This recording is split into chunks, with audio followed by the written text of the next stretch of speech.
For today's episode, I'll look back on our favorite stories in the past 200 episodes. A United Nations Roundtable discussion focuses on banning poverty versus banning people. Visual Journalism Today by David Murphy. New York subway riders get therapy from Post-its. South Carolina residents view total solar eclipse at the Clemson University grounds. Plus, Henderson's Clear the Shelter event helps dozens of animals find a new home. Chalk Festival transforms Sacramento sidewalks into artwork. Electronic Entertainment Expo 2017 lives up to the hype. Collaboration highlights Asian American talents. And participants say the 2017 Embassy Chefs Challenge is all about breaking bread with other countries. Cherry Creek Arts Festival celebrates the culinary, visual, and performing arts. The reasons why Pike Place isn't just a coffee brew. And do you wish to find good eats, but you're on a budget? The Vancouver Food Truck Festival is the place to be.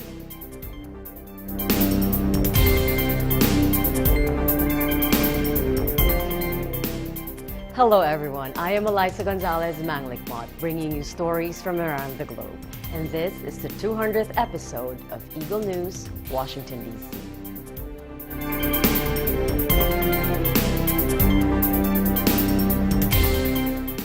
A recent UN Roundtable discussion focuses on youth groups and spiritual organizations being at the forefront during emergency situations to help ban poverty and hunger as opposed to banning people.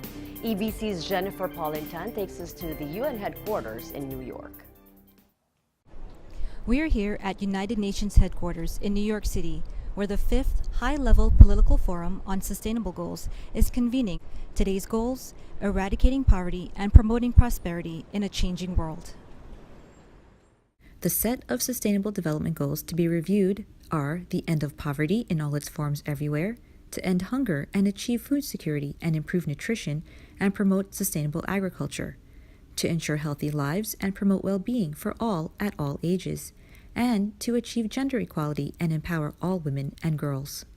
We were invited to join a roundtable discussion on banning poverty and hunger and not people. But how do you make sure it's a continuum? There is a constant flow of energy and learning and progression, from generation after generation. What are the support groups that... The discussion focused on youth groups and spiritual organizations being at the forefront and being the first responders during emergency situations. Per definition, the faith-based organizations are in fact the first responders and the majority of the service providers. So we began to look a little bit more deliberately at the role that these faith-based service providers themselves can provide in context of emergencies, and what difference that can make to those of us who are trying to be at the forefront of simply providing the tools. The forum was then opened for questions, but one theme was consistent. The more united various organizations can be, whether age, gender, spiritual, or political, then the more success can be achieved. These discussions have been centered on action-based themes, calls to youth organizations, secular and spiritual groups to help fight the hunger and poverty that surrounds our nation and our world. Reporting for Eagle News, I'm Jennifer Paulintan, and I am one with 25. Thank you, Jennifer. EBC Hawaii's Alfred Asenas had a chat with Mr. David J. Murphy, founder and host of the weekly online broadcast Around the Lens. Around the Lens covers all things visual journalism, which encompasses both photojournalism and documentary filmmaking. Take a look.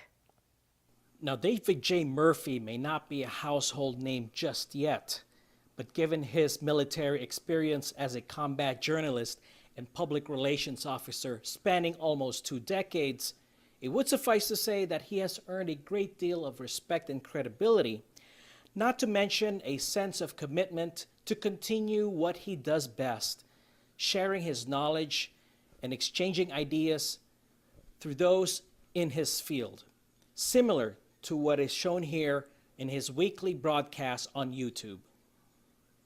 So I did photography for the Marine Corps, not really out of my own choice, but ultimately it was a great choice because I learned to love the craft and I was actually pretty good at it.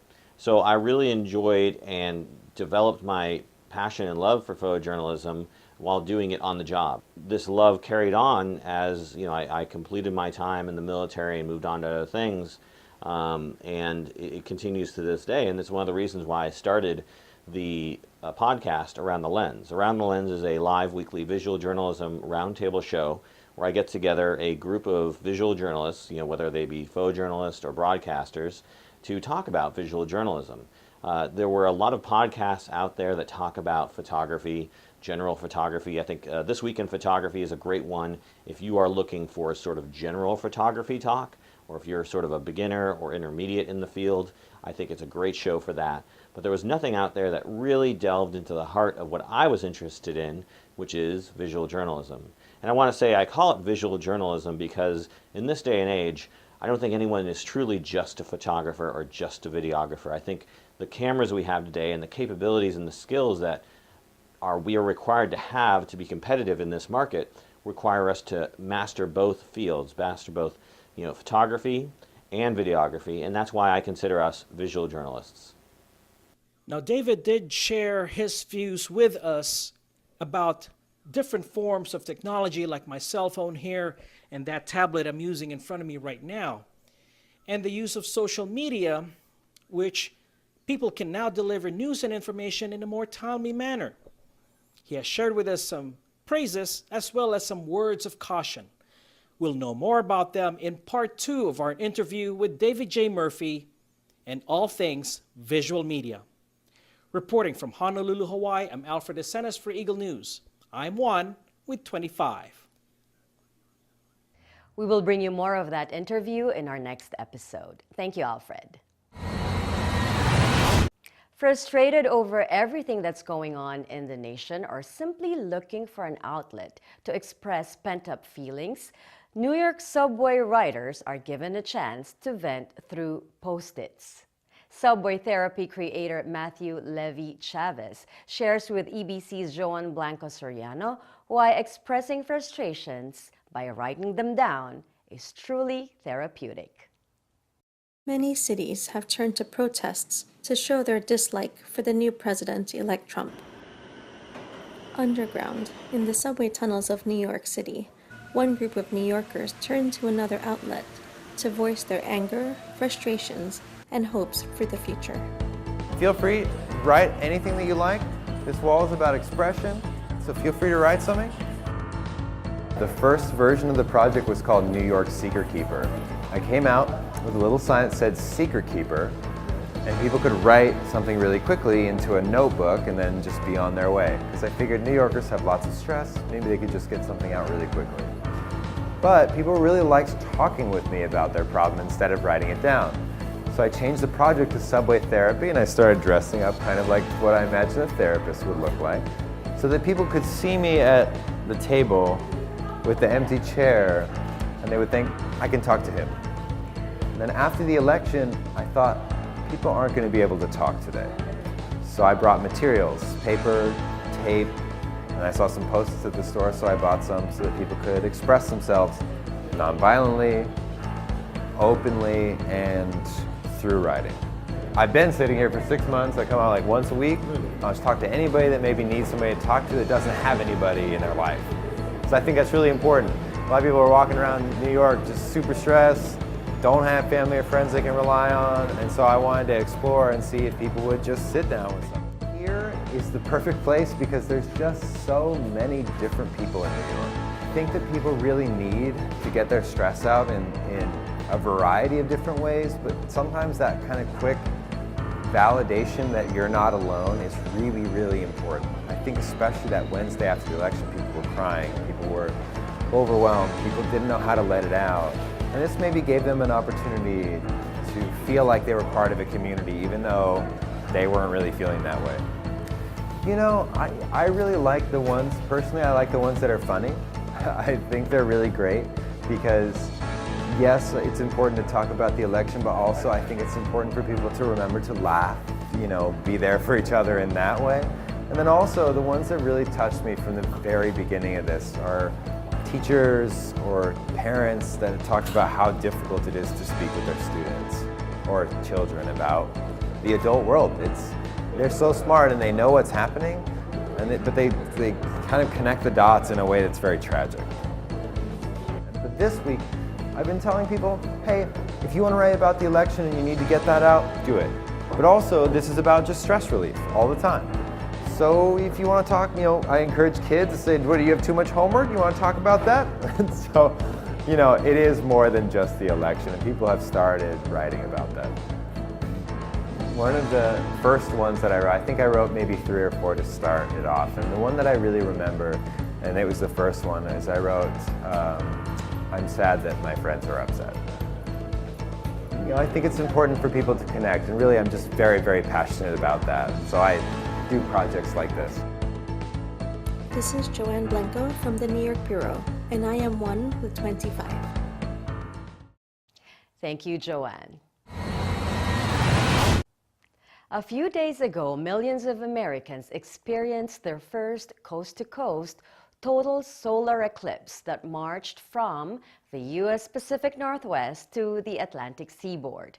In South Carolina, EBC's Darlene Belen took us to a viewing event where spectators cheered on as the much-awaited total solar eclipse took place.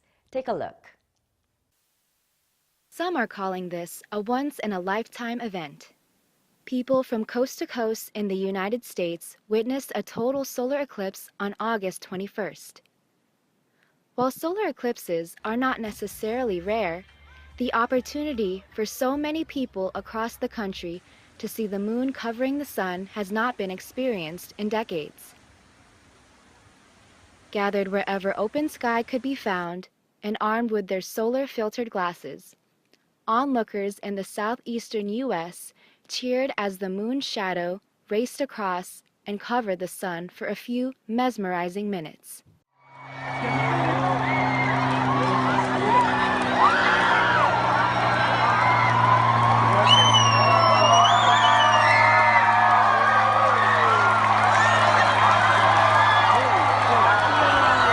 It is estimated that millions traveled, some for hours, to the path of totality to experience the eerie feeling of darkness in the middle of a summer afternoon. There's telescopes everywhere, the crazy crowds, all the activities for all different kinds of ages. It's really awesome and super impressive. I'm happy to be a part of it.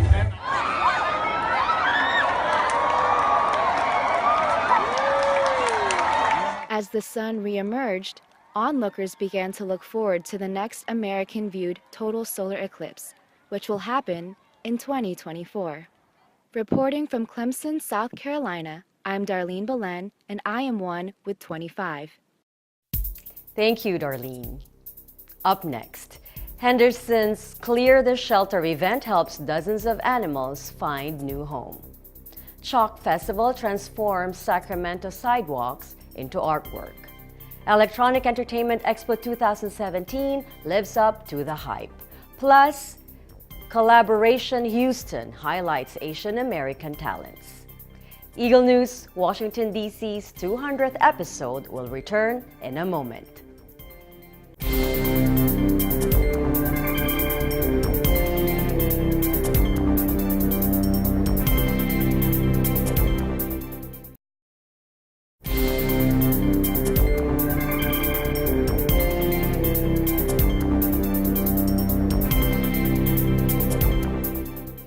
Welcome back. This is Eagle News, Washington, D.C.'s 200th episode.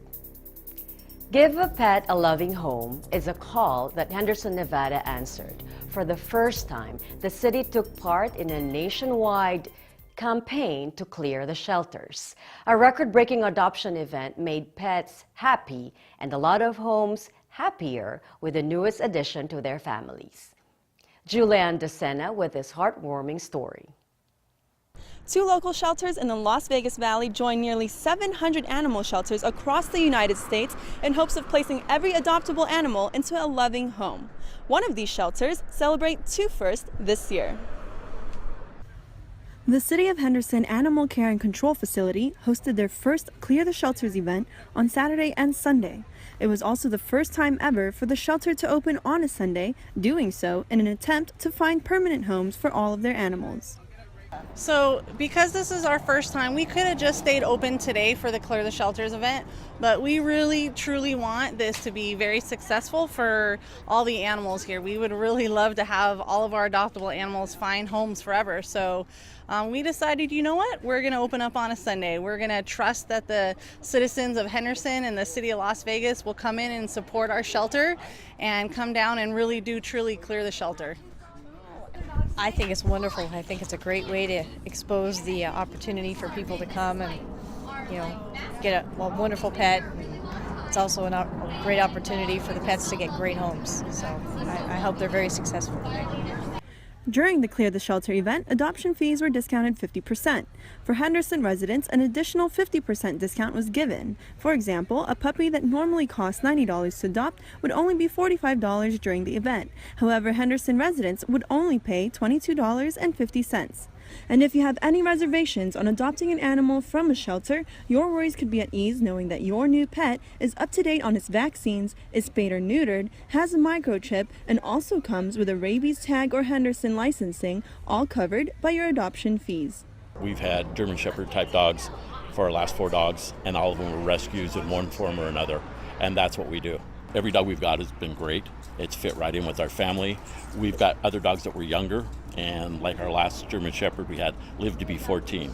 The one before that lived to be 13, and the one before that lived to be 14. So we're getting great dogs. A couple of them were younger, but they're great dogs, and they're not here because the dog has a problem. They're here because the human owners have the problems and don't understand how to take care of a dog, and that's simply it. So if you know dogs or want to learn about dogs and are willing to take classes, this is the opportunity for you. It gives all the animals that have been here a long time, like Doc Holliday, a chance to be seen with fresh eyes. We have pets that get overlooked because of their breed or their size or their age.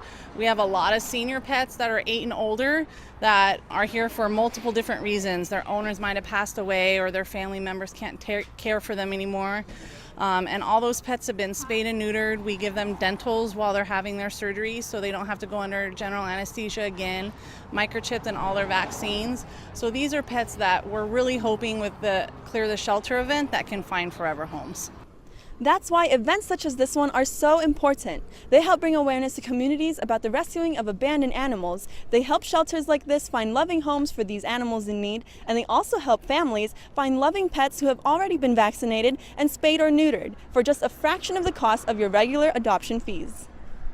If you're thinking about getting a dog, take advantage of this opportunity. The shelter is full here, full of dogs, and they need good homes, and we saw lots of other dogs in there that we would like, but this is the one for us. But if you're thinking about getting something, today's the day to come down and do it. The animal shelter here in the city of Henderson helped 122 animals find homes during this event, which included 1 rabbit, 1 rat, 1 bird, 58 dogs, and 61 cats. There are still 18 animals left to be adopted, but this event has taken them one step closer to clearing the shelter. Reporting for Eagle News, I am Julianne Dosena, and I am 1 with 25. Thank you, Julie. Bruce Cameron once said, when we adopt a dog or any pet, we know it is going to end with us having to say goodbye, but we still do it, and we do it for a very good reason. They bring so much joy and optimism and happiness. They attack every moment of every day with that attitude. In Sacramento, aspiring artists and professional illustrators armed with chalk, yes, chalk, transformed sidewalks into huge works of art. EBC's Macy Membrera takes us to this colorful event at the California State Capitol. When the sun's out and it's hot outside, most people think of going to the beach, but what better way to enjoy the outdoors than with your family, making beautiful memories with chalk. We are here in Sacramento, California, reporting from the Summer Chalk Art Festival.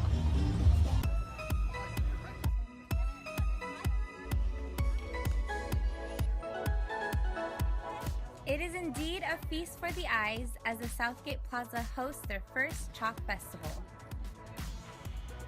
Local artists, young and old, beginners and pros, are given the opportunity to turn sidewalks into art.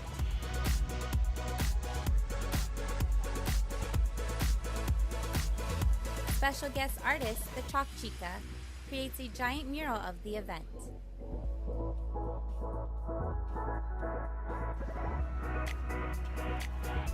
Music and activities such as the Kids Fun Zone provided entertainment for all.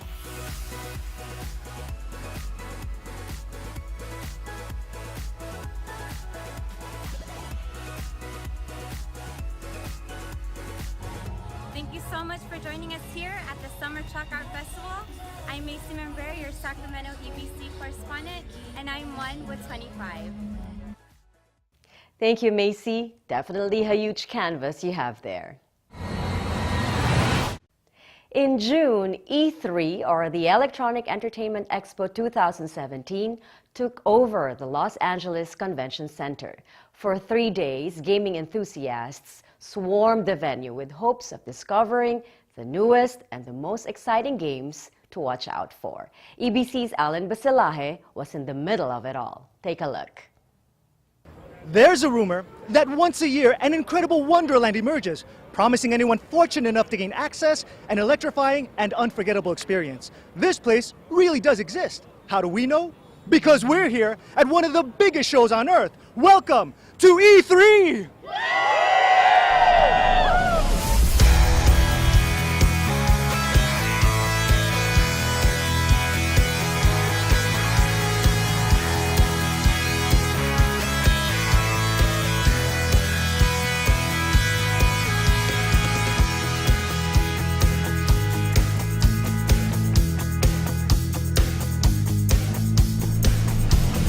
For the first time ever, E3 has allowed non-industry fans to purchase tickets. How many fans? 15,000. Sounds like a lot, right? Well, it all depends on your point of view. Because more than 60,000 people are expected to attend this massive event, so 15,000 might just be a drop in the bucket. As a first-time attendee, I'm wondering, has it been a long-time wish of yours to make it to E3? Absolutely. I've been wanting to come here for like 5 years in a row now, ever since I was like 18, so 2012 pretty much. So to finally be here is just a huge dream of mine. Like, it's always been my dream to come to E3, to be here firsthand and see everything, get to try everything out. I mean, I've been dreaming of this since I was like 10 years old, so like, 10, 15 years I've been waiting to come to E3. Same boat, we grew up together, we've been in this together for a long time, waiting for the opportunity. First time we could do it. I've not really left Canada at all my whole life. Something that I've always wanted to be coming to. I've been playing video games my entire life. I wanted to go like a couple of years, but projects came up, like I make videos and all, and I just couldn't make it, and finally it happened. For 3 days, the video game and entertainment world converges on the Los Angeles Convention Center. And when we say world, we really mean it. Argentina, China, Germany, Japan, Spain, the United Kingdom, and many more companies from all over the globe come to the Electronic Entertainment Expo, or as it's more famously called, E3. E3 is so huge that not even the LA Convention Center's biggest halls can accommodate the over 250 exhibitors displaying more than 2,300 products. So this party spills out to nearby hotels, restaurants, outdoor lots, basically anywhere there's free space. But you didn't tune in to listen to me ramble. No, you want to see next generation gaming, cutting edge technology. You want a glimpse of the future. And that's good because we got you covered. Let's go.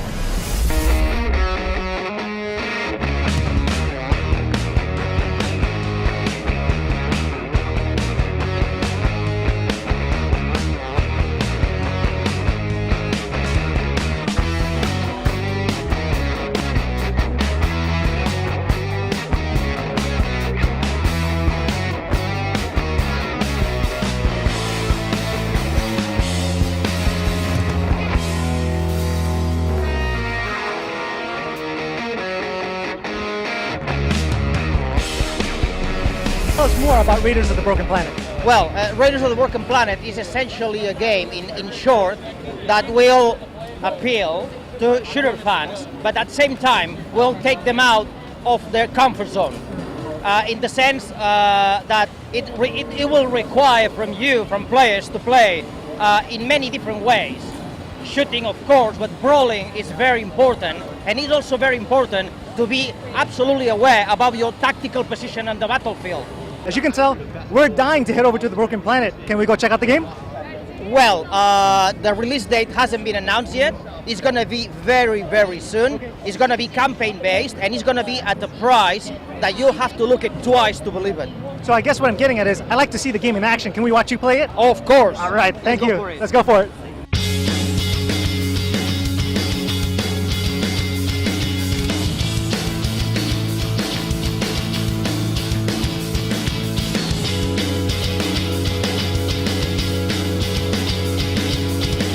So, you've enjoyed success in mobile device gaming and VR mobile device gaming, but today you have a brand new offering. What did you bring to the show? So today we're bringing Vindicta. It's a first-person shooter game for the HTC Vive. It's not out yet. We're going to launch it pretty soon next week. What it is you play the role of Agent V, and you're tasked to go from to infiltrate a UV Industries facility, to take over the facility and take down the robot army that is planning to take over the world. I want to ask, is there a story mode or campaign-based missions? So what you're doing is basically going from place to place, eliminating the enemies, and we've also integrated the scoring system and a leaderboard, so that adds that competitive aspect to the game. Seeing is believing, Laura, and I want to believe. So can we check out the game? Yes, definitely. All right, let's go.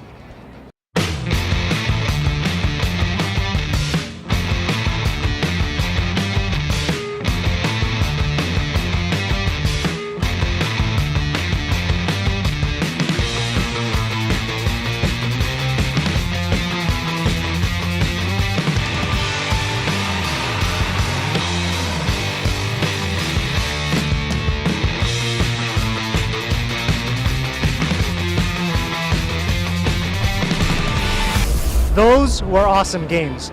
Now, if you liked what you saw in this report, remember, that was just day one. No doubt days 2 and 3 will serve up even more electronic entertainment epiphanies. Reporting from the Los Angeles Convention Center at E3, I'm Alan Basiloyahe for Eagle News, and I'm 1 with 25. Thank you, Alan. From video entertainment, let's head over to the performing arts. In Houston, Collaboration, a nonprofit organization, aims to build bridges, outcreate stereotypes, and promote diversity in Asian American culture through artistry. EBC's Roxanne Bonifacio with a story. Calling all artists and musicians alike, I'm here at Collaboration Houston, the city's largest and greatest celebration that showcases true Asian American talent. Let's go and check it out.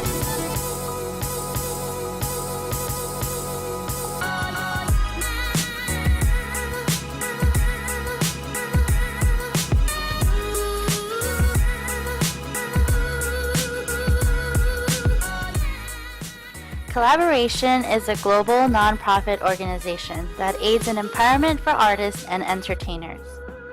Collaboration, we don't even see each other as work. It's more of like family. We're always together and we're always talking about like everything in our life that's going on. So. Their main mission is to build bridges, outcreate negative stereotypes, and promote diversity, most especially in Asian American cultures. It's hugely important to me because obviously it's the community that I came from. So one, I want to represent them really well.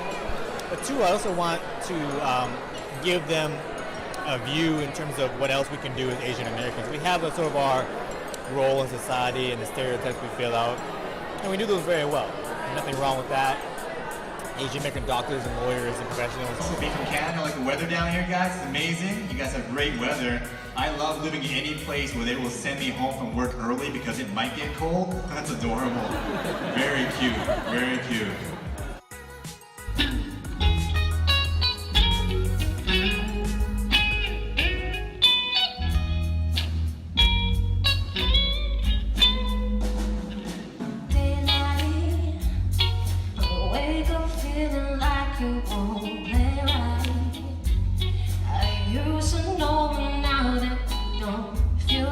I feel that it's very important for Asian Americans to represent themselves in the entertainment community.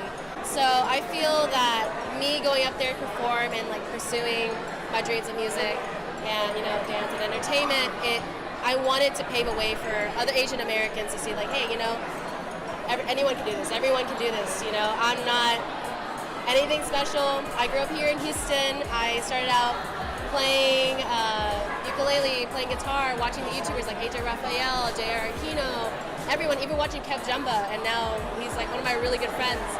And so I want to say it's not difficult to pursue your dreams, but I think the difficult part is starting and like telling yourself that you want to be, you know, this person, and you know, just starting that step towards your goals. Audience interaction included freestyle singing, dancing, and spoken word.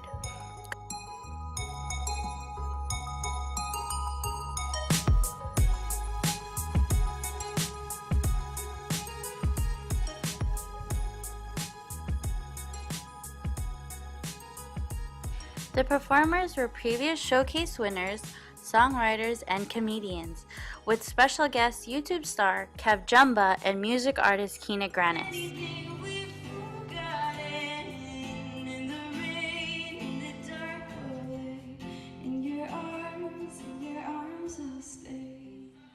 Collaboration is spread across 16 cities in the United States in their hope to ensure artists to pursue their creative careers. Here in Collaboration Houston, we celebrate its 7th annual showcase with an all-star cast. The audience were able to participate through various competitions with the final performance of Houston's finest dance group, Soundbox Studios.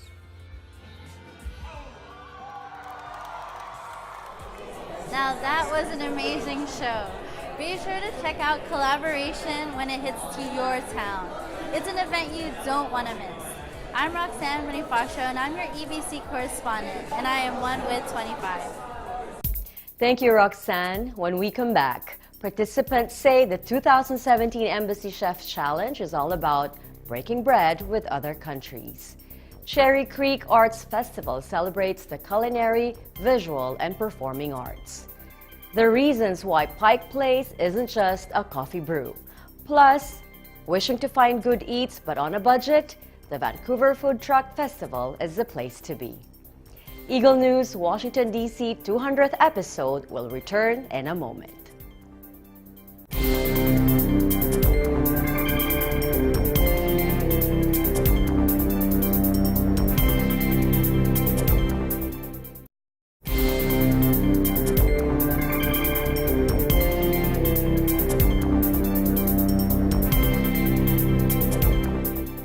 Welcome back. This is Eagle News Washington, D.C., episode 200. Amid today's warring nations, clashing ideologies, and uncompromising political stands, delegates from more than 30 countries came together for an evening, creating an atmosphere of getting along through food. Lynn Pence of EBC Washington, D.C. shares with us this event filled with the aroma of friendship and setting aside differences. While trouble brews in Southeast Asia and continuous political unrest is cooking in the Middle East and Europe, there's a different kind of war going on in the heart of Washington, D.C. It's a friendly culinary competition, nevertheless, of global proportions. Scores of chefs representing their embassy whip out their culinary weapons and create samples of their sips, sweets, and small bites in the 2017 Embassy Chef Challenge.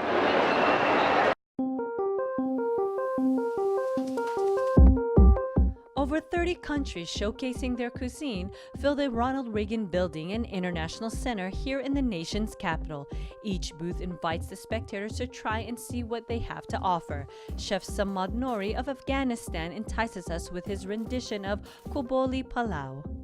Koboli means the ingredients used in the palau, which is the rice. Koboli is caramelized carrots, raisins, and your choice of nuts. We had a little pistachio mix on top, and your choice of meats. And today was lamb, and so that's all mixed with some nice basmati rice. Just like for Afghanistan, rice is a superstar ingredient for other competing countries.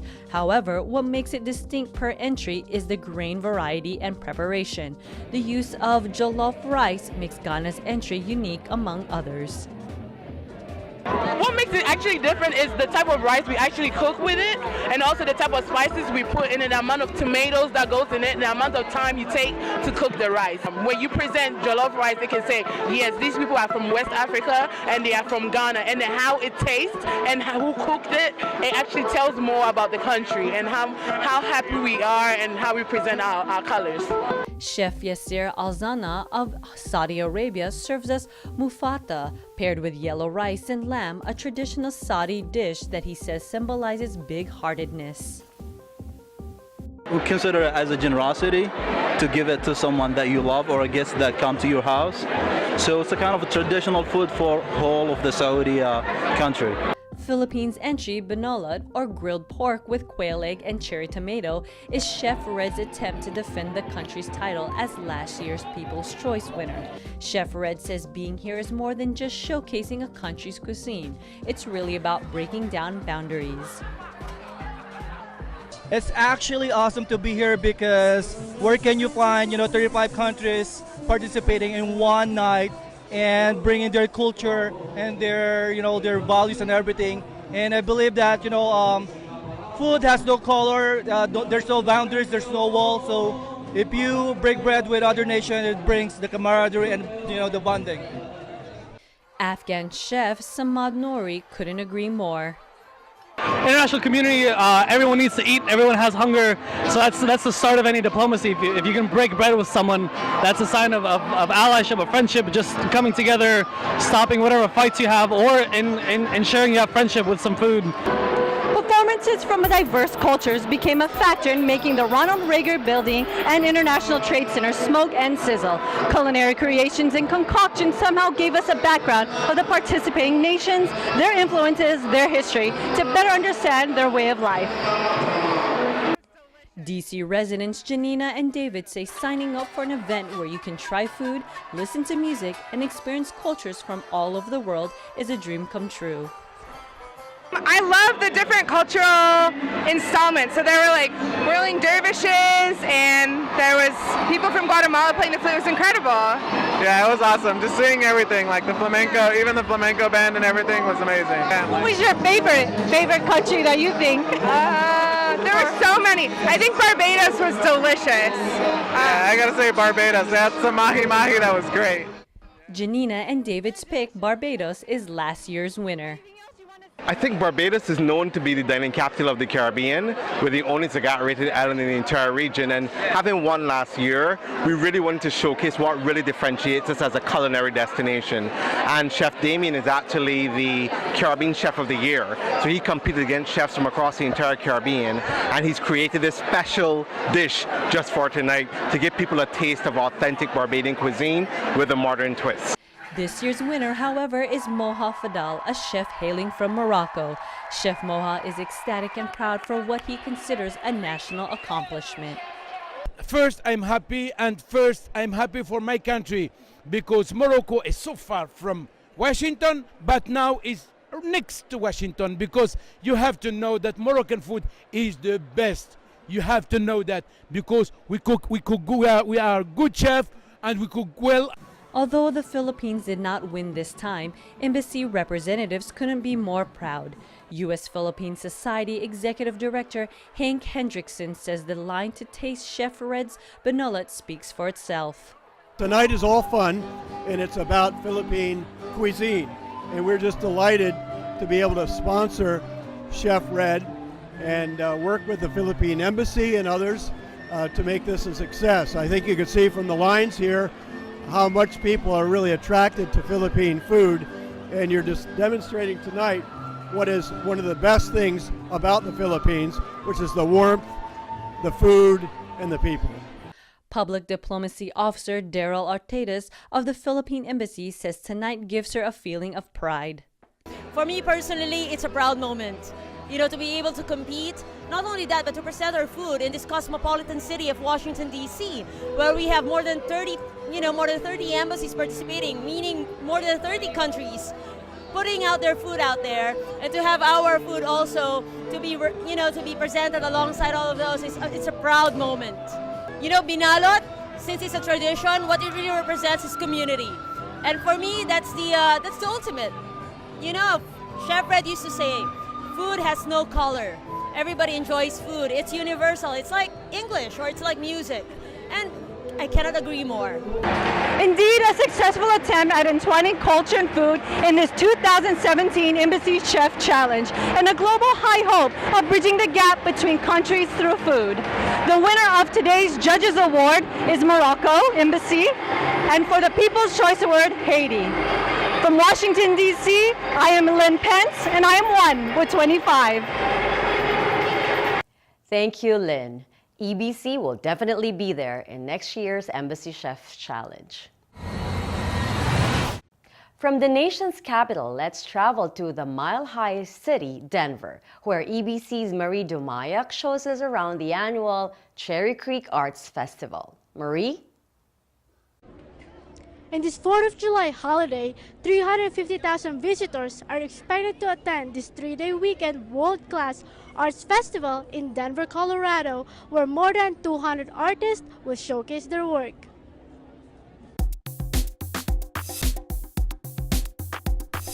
Since 1991, Cherry Creek Arts Festival has been bringing arts to life, showcasing different arts from amazing artists. We have 13 different media categories, everything from painting to glass to mixed media and wood. We've got 30 artists here from Colorado, so there's a nice local showing. We've got artists that exhibit who have no experience exhibiting, and we give them mentoring and we teach them how to exhibit and how to make a living doing this.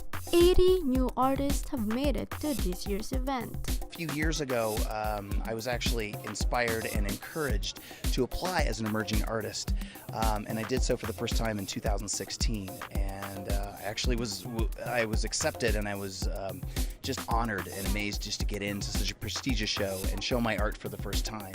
I never would have imagined winning Best of Show. Artists who have never before done this show might be a bit hesitant in applying for such a prestigious show. But 2016 Best of Show award winner encourages all those artists to show their work. There's so many good artists out there that just don't have the confidence to do that, and they should, because they're brilliant artists and makers out there. Being interested in arts, however, can start from a young age. This is why this organization's mission is to support arts education.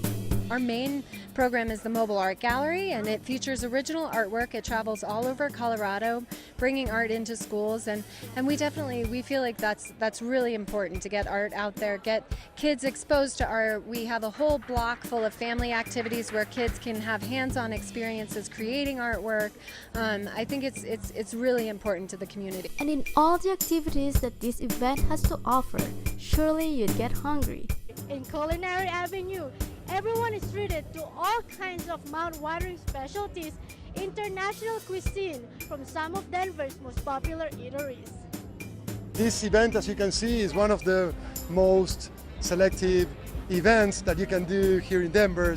It's almost 350,000 people going, coming everywhere. We are trying to make empanada fanatics everywhere and people to realize that we do what we do with a lot of love, and we have a beautiful product that is very tasty, very unique, and well, that is the proof, right? Even culinary artists are passionate in the way they make their product. There's an art to it. In fact, every one of us is an artist in our own way. I think honestly there's an artist in every person. They just have to take the time to figure that out. There's art in almost everything you do. You know, everybody has a talent that they need to feel like they're important to do. Surrounded with genius from different artists, there's definitely something here for every eye. Reporting from Denver, Colorado for Eagle News, I'm Marie Dumayak, and 1 with 25.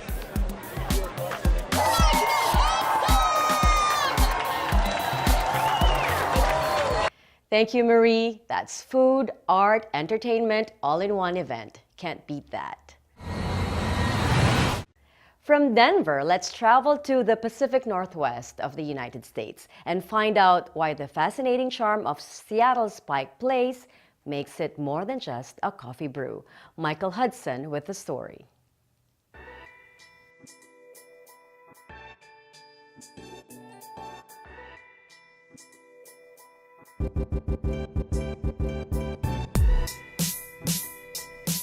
We're here in sunny Seattle. Wait. You may not hear that too often because we're known for rainfall, but I'm telling you, Seattle summers are the best. Long days, warm weather with a cool breeze. With so much to do here, it's no wonder why visitors become sleepless in Seattle. Let me show you a few landmarks of this beautiful city, starting off here at the new edition of the famous Pike Place Market.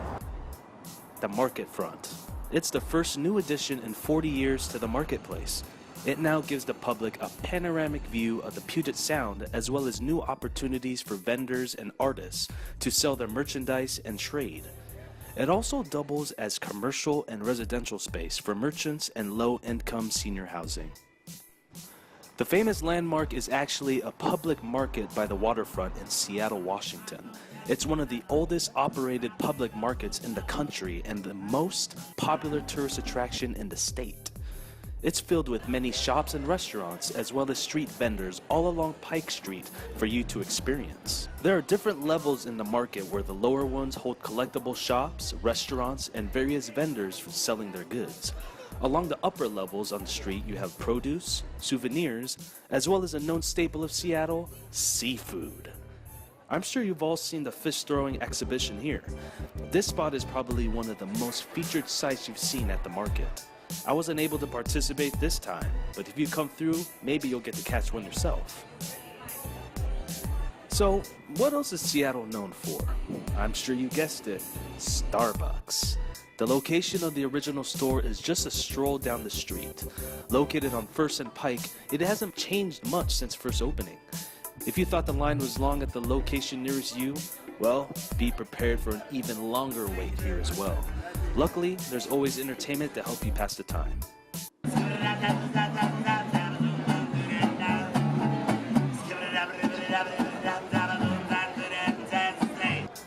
If you stroll down to one of the lower parts of the market, you'll get to see one of the most photographed locations here, the Market Theater Gum Wall. Along the brick walls in this alley, it's covered with pieces of chewing gum. The practice of placing gum on the wall started around 1993 when Seattle theater sports patrons placed their chewed up gum on the wall and stuck coins on them. A couple years ago, the wall was cleaned for the first time in 20 years, but as you can see now, visitors have done their best to refill the wall. Of course, you can't leave without leaving a little memento. Well, these are just some of the places to see in this lovely city. Be on the lookout for more sites to feature right here. I'm Michael Hudson from Seattle, Washington, and I am 1 with 25. Thanks, Michael. Just a few hours north, let's cross the Canadian border into Vancouver, where Lou Aquino shares with us tips on how to find and savor good eats even if you're on a budget. Lou?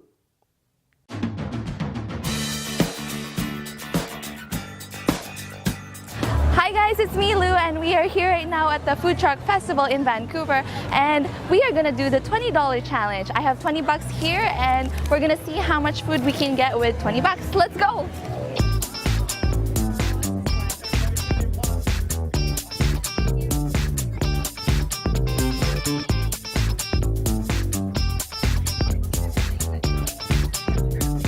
Okay, so my first meal I got me some mac and cheese, and it's actually called Godzilla. It's got the Japanese mayo and the seaweed, and it looks really, really good. And this cost me $10.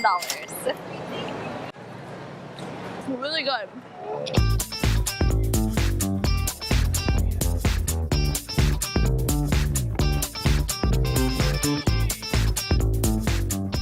So for dessert, I decided to get a mango and strawberry shaved ice. This cost me $5 for a large, so that's pretty good. It's good. It's perfect for the weather.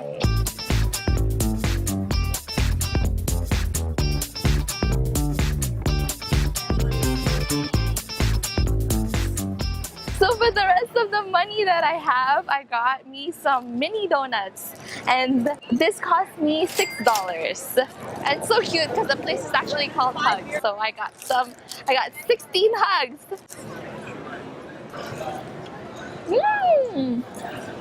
Deep fried food coated with sugar. So good.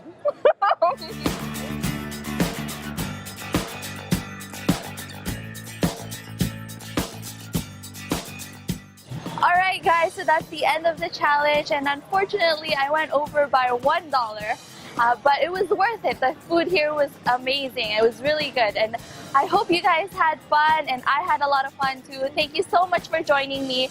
My name is Lu Aquino for Digital Nest, and I'm 1 with 25. Thank you, Lou. That last segment surely made all of us here hungry. That is Eagle News, Washington, D.C.'s 200th episode. Thank you for your continued viewership. Join us again next week as we bring stories that matter to you. Visit our website at Eaglenews.PH, like us on Facebook, follow us on Twitter at twitter.com/EagleNewsPH. I am Eliza Gonzalez, Manglik Mont, always 1 with 25.